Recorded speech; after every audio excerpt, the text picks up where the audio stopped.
Hi friends, இப்போ கார்த்திகை தீபம் சீரியலில் நடிக்கிற ரேஷ்மா பசிபிலிட்டி அவங்களோட சோஷியல் மீடியாவில் செம்ம ஆக்டிவாக இருப்பாங்க. அப்படி இருக்க அவங்க நிறைய ஃபோட்டோஸ் இப்போ ஷேர் பண்ணியிருந்தாங்க. அண்ட் அந்த ஃபோட்டோஸ் பார்த்து நிறைய ரசிகர்கள் ரொம்பவே ஷாக் ஆகிட்டாங்க. ஏன்னா அதில் அவங்க நிறைய ஒர்க் ப்ரெஷர், பிபி அப்படின்னு சொல்ல ஃபோட்டோவை பார்த்து ஐயோ என்ன இவங்களுக்கு ஆயிடுச்சு, இவங்க நல்லா தானே இருந்தாங்க, இவங்க திடீர்னு உடம்பு குறைச்ச மாதிரி இருக்காங்களே, இவங்களுக்கு எதுவும் உடம்பு சரியில்லையா அப்படின்னு கேட்டு நிறைய கமெண்ட் பண்ணிட்டு இருக்காங்க. அதுக்கு ரேஷ்மா இல்லை, என்னோட ஒர்க் அவுட் அது, நான் சீக்கிரமே உடம்பு ஃபிட் ஆகணும் அப்படின்னு சொல்லி செம்மையா ஒரு பதில் கொடுத்துருக்காங்க. அண்ட் இவங்க நிறைய ரீல்ஸ் பண்ணிட்டு இருப்பாங்க. சோசியல் மீடியால எல்லாத்துக்கும் சீக்கிரமே ரியாக்ட் பண்ணக்கூடியவங்க இவங்க. அவ்வளோ ஒரு ஆக்டிவ்னஸா இருப்பாங்க. அண்ட் கார்த்திகை தீபம் சீரியல்ல கூட இவங்க செம்மையான ரோல்ல சாமுண்டீஸ்வரியா நடிச்சிருக்காங்க. அண்ட் இப்ப அந்த ரோல் செம்ம இக்கட்டான சூழ்நிலையில மாட்டிட்டு இருக்கு.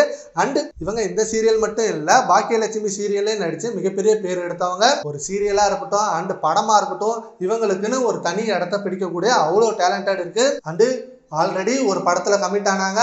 அந்த படத்துல நல்ல பேர் கிடைச்சதுனால அடுத்தடுத்து நிறைய படங்கள் வரும்னு நினைச்சாங்க. பெரிய திரையில ஆள் தடத்தை பதிக்கணும்னு ரொம்ப வெயிட் பண்றாங்க.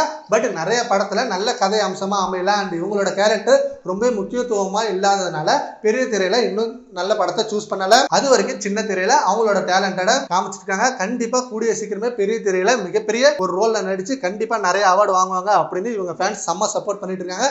சரி, ஓகே ஃப்ரெண்ட்ஸ், ரேஷ்மா பசிபிலிட்டி உங்களோட சோஷியல் மீடியால போட்ட போஸ்ட் பத்தி உங்க ஒப்பீனியனை நம்ம கமெண்ட் பாக்ஸ்ல கமெண்ட் பண்ணுங்க. Thank you friends.